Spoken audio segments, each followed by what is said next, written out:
오늘은 재난은 죄가 있어서 당하는가, 이런 제목으로 말씀드리도록 하겠습니다. 성경 말씀은 누가복음 13장 1절에서 5절까지가 되겠습니다.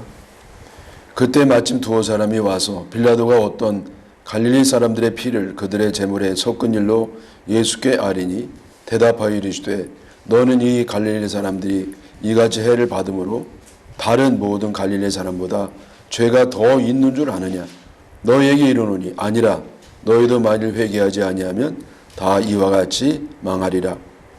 또 실로암에서 망대가 무너져 치어 죽은 18사람이 예루살렘에 구한 다른 모든 사람보다 죄가 더 있는 줄 아느냐?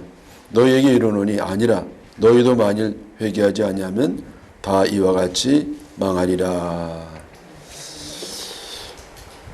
저는 그동안에 성도들이 당하는 고난에 대한 말씀을 드렸습니다. 성도들이 당하는 고난에는 징계가 있고요, 또 연단이 있고, 또 시험이 있고, 대속적 고난이 있다, 이렇게 말씀을 드렸습니다. 그런데 오늘 하나 더 첨가해야 되겠는데, 그거는 재난입니다. 이 재난이라는 것은 감당하기 어려운 사고나 사건을 말합니다. 하나님은 감당치 못할 시험은 주시지 않는다고 하셨는데, 재난을 겪은 사람들은 그 고난이 너무나 커서 견딜 수 없을 정도입니다. 재난은 천재지변이 일어나서 사람들이 죽는다든지, 또는 이 사건 사고가 나서 평생 불구가 된다든지 죽는 것과 같은 것입니다. 또 핍박을 받아가지고 고문을 당하고 죽임을 당하는 것도 넓은 의미에서 재난이라고 할 수 있을 겁니다. 여러분 너무나 잘 아시는 것처럼 초대교회 성도들은요, 참 순전히 믿음 때문에 그렇게 끔찍한 일을 겪었습니다. 사자밥이 되기도 하고 화형을 당하기도 했습니다. 오늘날 이 성도들도요, 재난이라고까지 말할 수는 없다 할지라도 그 고통이 너무 커서 거의 고난에 가까운 재난에 가까운 고난을 겪는 경우가 종종 있습니다. 불치의 병에 걸린다든지, 평생 모은 재산을 한꺼번에 날린다든지, 또 사업이 부도가 나서 쫄딱 망한다든지, 사랑하는 사람이 사고나 질병 때문에 죽임을 당한다든지, 이럴 때 참 재난을 겪는 것과 같은 느낌을 갖게 되는 것이죠.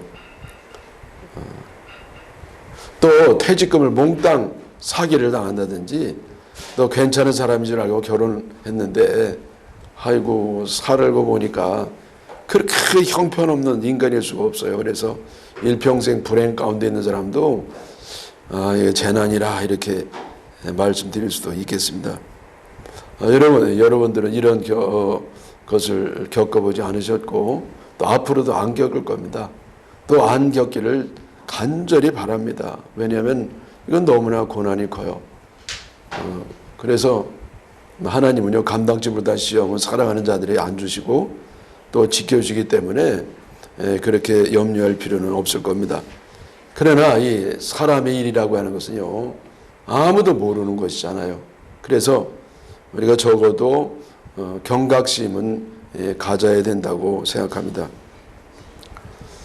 예수님 당시 예루살렘에도요, 재난이 있었습니다. 실로암 망대가 무너져가지고 18명이 그 아래에 깔려 죽는 안타까운 일을 겪게 되었던 것이었죠. 또 하나의 재난이 뭐냐면은, 빌라도가 이 갈릴리 사람 가운데 몇 사람의 피를 제물에 섞어가지고 제사를 드렸다는 겁니다. 끔찍한 재앙이 벌어진 것이었죠. 그때 이 두어 사람이 예수님께 나왔어요. 그 예수님께 아마 여쭤봤을 겁니다. 이렇게 이제 재난당한 사람들은 죄가 참 딴 사람보다 더 있어서 받은 것이 아니겠습니까? 이런 취지의 말을 하든지 아니면 여쭤본 것으로 보입니다. 여러분 생각은 어떻습니까? 재난 당한 사람은 남보다도 더 죄가 많아가지고 그런 어려움을 당하는 것입니까?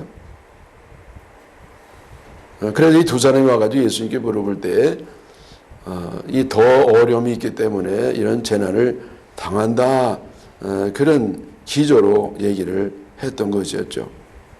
그래서 이 사람들뿐만 아니라 그 당시 유대 사람들도요, 이렇게 아주 끔찍한 일을 당한다는 사람은 남보다 더 심한 죄를 겪었기 때문에 이런 일을 겪는구나, 그것이 일반적인 생각이었다고 봅니다. 또 여러분, 유대 당시뿐만 아니라요, 요즘도 누가 이 큰 고난을 겪으면 남보다 죄가 더 있어가지고 그런 고난을 당한다고 그렇게 생각하는 경우가 많은 것 같습니다. 병문안 갈 때 조심해야 됩니다. 특별히 은혜파들이 조심해야 돼요. 왜냐하면 이들은 환자에게요, 더 큰 상처를 줄 수가 있기 때문입니다. 가서 회개하라 그래요. 그러면 아파 죽겠는데 와가지고요, 위로한답시고 회개하라고 그렇게 주제넘게 예언자 역할을 하는 사람들이 종종 있습니다. 그렇게 말한 심리의 배후엔 뭐가 있냐면은 바로 똑같은 논리예요. 죄가 있어서 이런 일을 당한다, 그런 것이 심리적 근저에 깔려 있는 것이죠. 물론 죄가 있어서 그런 고난을 겪기도 합니다. 그런 일도 있죠. 그러나 꼭 그런 것만은 아닙니다. 그 이유가 여러 가지 이유가 있어요. 연단일 수도 있고요, 단순한 사고일 수도 있고, 그냥 세균 간염이 심해진 것일 탓도 있습니다. 그래서 그 원인은요, 하나님만 알아요. 하나님과 그 사람 간의 관계에 아주 비밀스러운 그런 일이지, 남이 판단하고 정죄하고 회개하라고 그렇게 할 일이 아닌 겁니다. 여러분, 얼마 전에 홍수가 나가지고요, 청주 근처에는 오송에서 그 지하 터널에서 안타깝게 사람들이 많이 죽은 것을 우리가 들었습니다.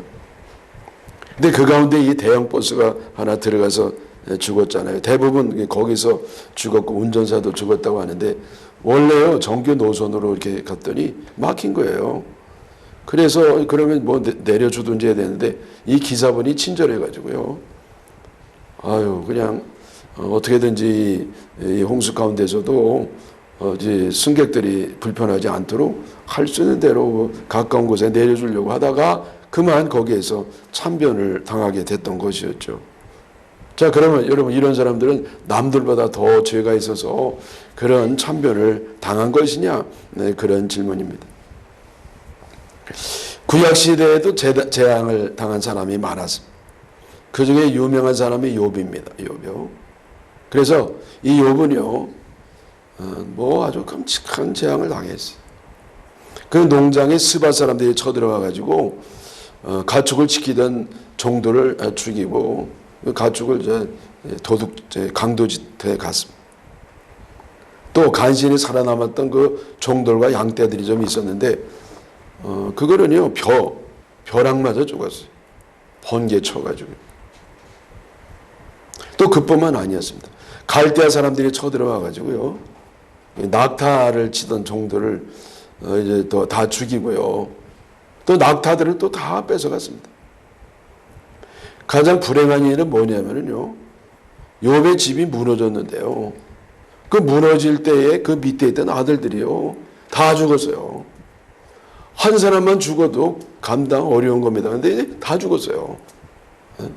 그리고 욥 자신도 아주 견딜 수 없는 그런 질환으로 고생을 했습니다. 이 소식을 들은 욥의 친구들이 욥을 위로한다고 왔습니다. 와서 한다는 말이 뭐냐면은, 너 회개해라. 너 죄가 있어서 이런 끔찍한 일을 당하지, 죄가 없는데 이런 일을 당하겠느냐. 너 회개해라. 여러분 아는 것처럼 욥은요, 세상에서 제일 착한 사람이었어요. 죄가 별로 없는 사람입니다. 그래서 욥이 멀뚱멀뚱하게 있었더니요, 친구들이 자꾸 재촉하는 겁니다. 불난데 이제 저 부채질 하는 것처럼 친구들은요 욥에게 와가지고 위로한답시고 더 상처 위에 상처를 입히는 그런 일을 했습니다. 여러분 이 사람들이 그 죄가 있어서 재난을 당한다는 생각을 갖게 된 것은요, 뭐 이건 어떻게 보면 자연스러운 겁니다. 왜냐하면 인과응보를 믿었기 때문이죠. 다시 말하면 선한 사람은 복을 받고 악한 사람은 벌을 받고, 이게 인과응보거든요. 이게 바로 정의입니다. 여러분 이거는요 너무나 당연한 거고요. 이거는 꼭 그래야 돼요. 자, 여러분 인과응보, 이 정의가 무너진 사회는요 뭐 망가집니다. 무질서하고 혼란스럽고.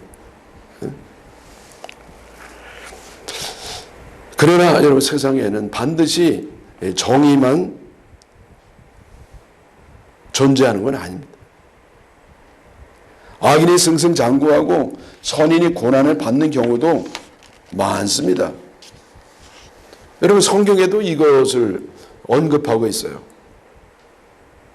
물론 하나는 뭐냐면은 보편적인 인과응보의 정신입니다. 하나님의 정의에 따라서 악한 사람은 벌을 받고 잘 안 되고, 또 선한 사람은 승리하고 복 받고 하나님 은혜를 주고.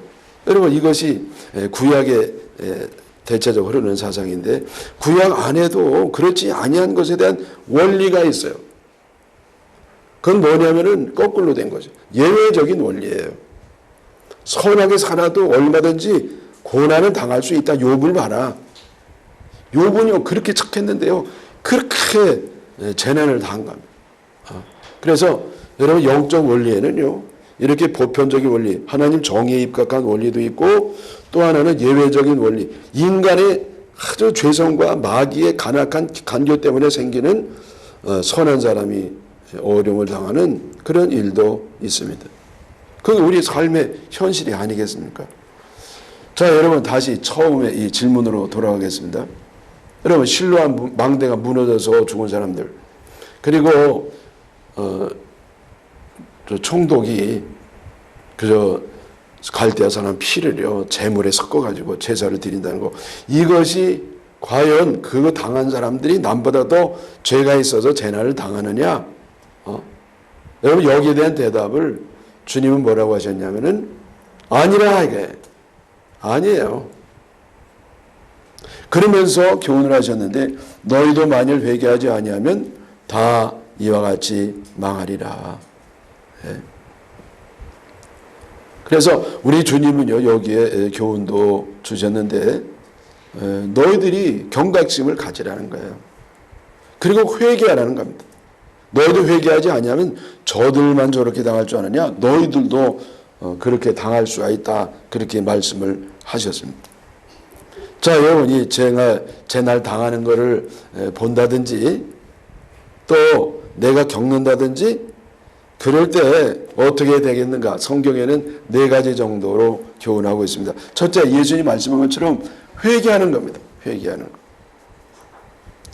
여러분 우리는 남들이 재난 당하는 거 보면은요 이 가슴을 쓸어내면서 아이고 내가 당하지 않아서 다행이다 그러면서 하나님께 감사하고 그 놀란 가슴을 이렇게 쓰다듬으면서 안심합니다. 그러나 제가 말씀드린 것처럼 경각심은 가져야 돼요. 그러면서 혹시 내게 하나님께 합당하지 못한 요소가 없는지 이제는 남의 재난을 바라보면서 교훈을 얻어야 돼요. 나도 저렇게 얼마든지 당할 수 있는 사람인데, 그러면서 하나님 앞에 철저히 회개하면 은혜가 되는 줄 믿습니다. 욥이 재난 당할 때 처음엔 참 잘했잖아요. 주신 자도 하나님이시고 가져간 자도 하나님이시니 하나님께 찬양을 할 뿐이라. 그런데 이 재난이 오래 지속되니까요 너무 서운한 생각이 들어서요. 차라리 내가 태어나지 말걸. 왜 어머니가 날 낳으셨나? 이러면서 흔들리는 겁니다. 그러나 욥이 결국은 회개합니다. 욥기 42장 6절에 내가 스스로 거두어드리고 티끌과 재 가운데서 회개하나이다. 거둬들이는 게 뭡니까? 원망하고 의심하고 불평하고 그런 걸 거둬들이면서 티끌과 재 가운데 아주 자기가 처절하게 하나님께 회개하는 겁니다. 결국 친구들은 하나님께 책망을 받고 욥이 회복이 됩니다. 자, 여러분, 우리가 재난 중에서 첫 번째 할 일은 뭐냐면은 회개예요, 회개. 회개할 게 별로 없는 사람도 회개해야 됩니다. 왜? 인간은요, 존재 자체가 죄덩어리예요. 존재 자체가 죄예요. 삶 자체가 죄예요. 여러분, 살아가는 삶이요, 바로 죄인의 삶이에요. 그러니까 회개해야 됩니다. 둘째는 뭐 하느냐? 침묵하는 겁니다. 침묵. 여러분, 우리는요, 재난 겪으면요, 오래되면은요, 자꾸 입이 죄를 져요. 불평하고, 불만하고, 하나님 원망하고, 참 난탓하고, 후회하고, 욕하고, 고함 지르고, 여러분, 이것이 재난 겪는 사람들의 일반적인 현상입니다. 여러분, 이러고 싶을 때 잘 들어보세요. 이러고 싶을 때 침묵해야 돼. 왜? 좋은 말이 안 나가요. 좋은 말이 안 나가요. 괴로우면 마귀가 주는 독한 말이 튀어나옵니다. 튀어나와요. 그래서 욥이 침묵합니다. 욥기 40장 4절에 나는 비쳐나오니 손으로 내 입을 가릴 뿐이로소이다. 여러분, 내가 재난 당해서 괴로울 때 그때 침묵해야 돼요. 또 세 번째 뭐 하느냐? 의탁해야 돼요. 의탁. 하나님께 다 의지하고 맡기는 것이죠. 여러분, 찬송가 549장 너무나 잘 아시잖아요. 내 주의 뜻대로 행하시옵소서.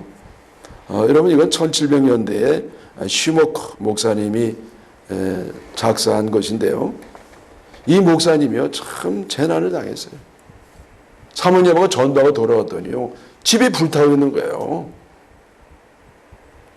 그리고 아이고, 집이 불탔네. 근데 불현대 딱 떠오르는 생각이, 아이고, 우리 애들 어떻게 됐나. 보니까 다 죽었어요. 그래서 그때 그 목사님이 지은 찬송이 바로 내 주의 뜻대로 행하시옵소서. 3절만 읽어보면은요, 내 주의 뜻대로 행하시옵소서.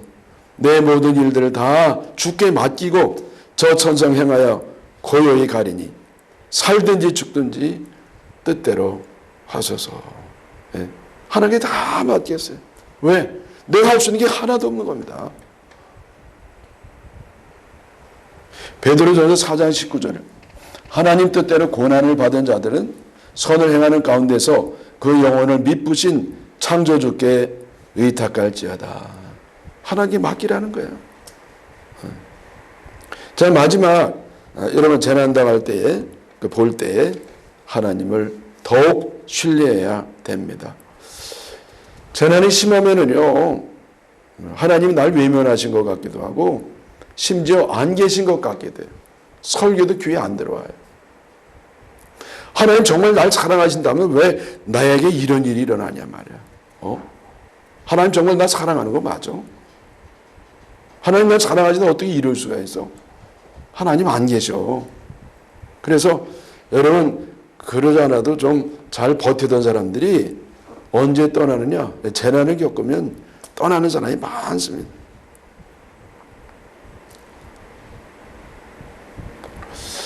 여러분, 그래서 우리가 그 재난을 보거나 겪을 때요, 뭐가 일어나느냐? 의심이 생겨요.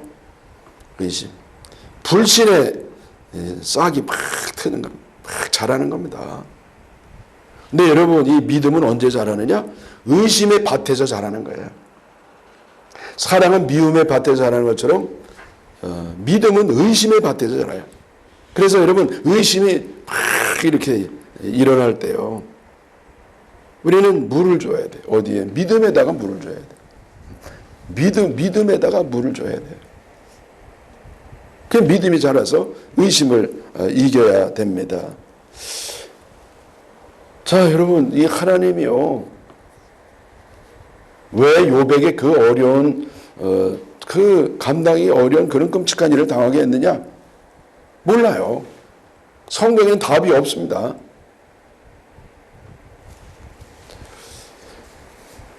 자, 욥기 38장 4절에요. 하나만 좀 소개해 줄 것 같으면요. 욥기 39장 2절이요.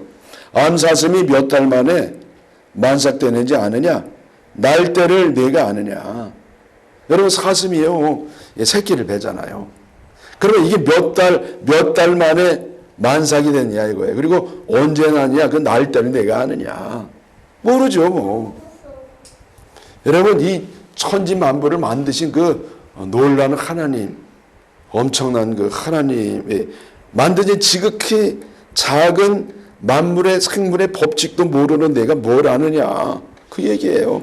자, 제가 좀 이걸 좀 제 나름대로 말을 할 것 같으면 이런 겁니다. 자, 내 몸에 털이 몇 개냐? 아니, 네 머리털에 털이 몇 개냐 도대체? 아니, 관둬요. 그 관둬. 내 눈썹이 몇 개냐 말이야, 눈썹이. 여러분 모르잖아요. 아니, 여러분 내 눈에 있는 저 눈썹이 몇 개인지 모르면서 무슨 하나님을 알려고 그래요. 하나님 모르는 게 당연한 겁니다. 우리는 뭐 하나님 대단히 하는 줄 아닙니다. 여러분, 하나님 우리에게 가르쳐 주신 것은요, 주님의 뜻 가운데 100만 분의 1도 안 돼요. 그 뭘 자꾸 이렇게 아는 척하고 불만하고 판단하고 그게 의미가 없다는 겁니다. 네? 여러분, 그 홀로코스트 유대인들이 학살을 당할 때요, 그 민족의 3분의 2가 학살을 당했잖아요. 특히 아우슈비츠의 그 포로 수용소에서요, 저들이 가스실에 들어가가 죽을 때는요, 죽는지도 모르고 죽었어요. 어디로 끌려가는지 모르고. 거기에 애들이 많아서, 애기들이. 여러분, 아무것도 모르는 애들이 많았다고. 여러분, 아는 사람 얼마나 기도했겠어요. 살려달라고, 하나님께. 근데 하나님이 침묵하셨다고요. 하나님이. 왜 침묵하셨습니까? 몰라요. 하나님이 가르쳐 준 얘기가 없어요.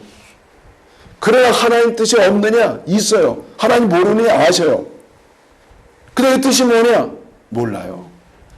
모를 때 필요한 게 뭐냐? 신뢰입니다. 믿어야 돼요.